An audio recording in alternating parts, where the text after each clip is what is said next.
Hello, my YouTube friends. It's Richard, founder of Short Term Rental University and Airbnb Superhost. Today's video is an update video on an investment project I did back in 2017. Now, Charles, if you go back to the video back in October of 2017, I talked about the equity markets and how I didn't really like them. Therefore, I think that the better bet is to bet on things normalizing, reverting to the mean. And I think that the likelihood that the stock market is down, say, 10% before it's up 10%, that would be a bet that I'd be willing to make.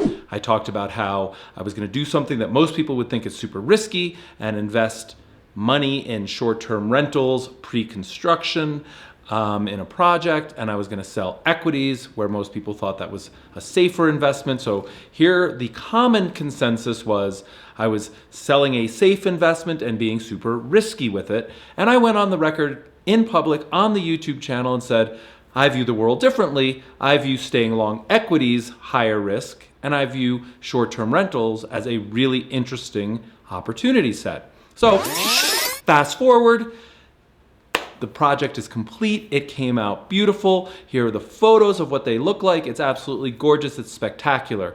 And, it's exceeded all of my expectations, was on budget, a little bit slower than I would have hoped or thought, but it didn't really matter because I'm collecting rent. I've been collecting rent the entire time that it's been under construction, so it's been cash flowing for me. Let's just talk about the results. The actual results are as follows. I've spoken to the developer and the brokers. We've agreed on a listing price. I've discounted that in my own head by, 5 or 6%, and I've discounted for the broker's commission, and I've discounted for what I will be repaying for the furniture that I've borrowed. And long story short, cash on cash return.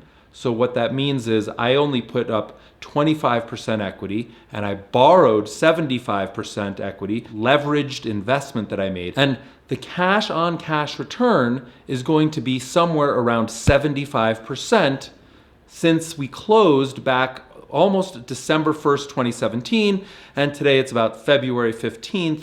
So, 14 months, about 75% return, and that's understated because don't forget, I've been collecting rent for those 14 months, and also I've been making principal payments on my mortgage for those 14 months. So my actual return is probably in the 80s or 90% range in a little over a year. The total return in that time period for the S&P 500 with dividends reinvested was 2%.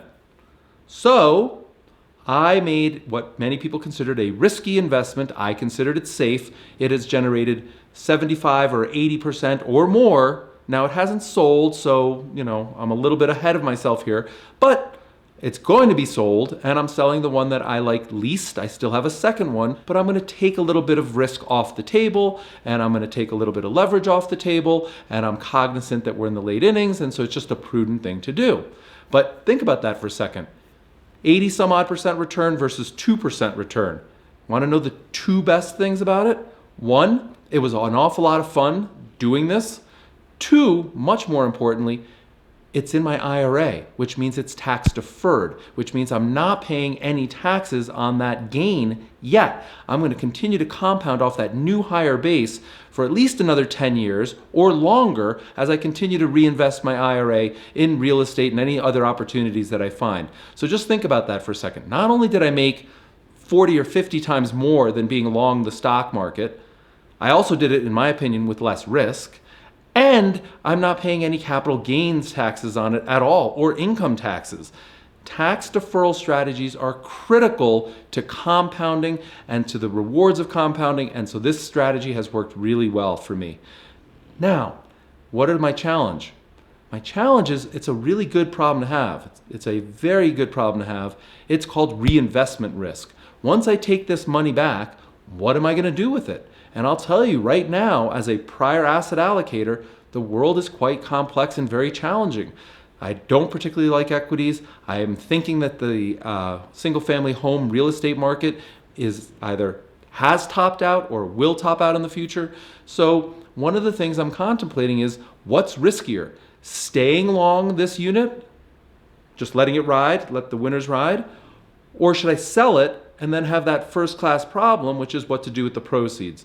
And stay tuned, I'll let you know. But in the meantime, I hope you found this video helpful. Thinking contrary to what other people think can often be a much safer and much more lucrative bet, and certainly deferring taxes as long as you possibly can legally, that's a win-win. So let me know what you think. What would you do if you had to reinvest this? What asset classes? What strategies? I'm looking for all sorts of different ideas, contrary indicators, counterintuitive.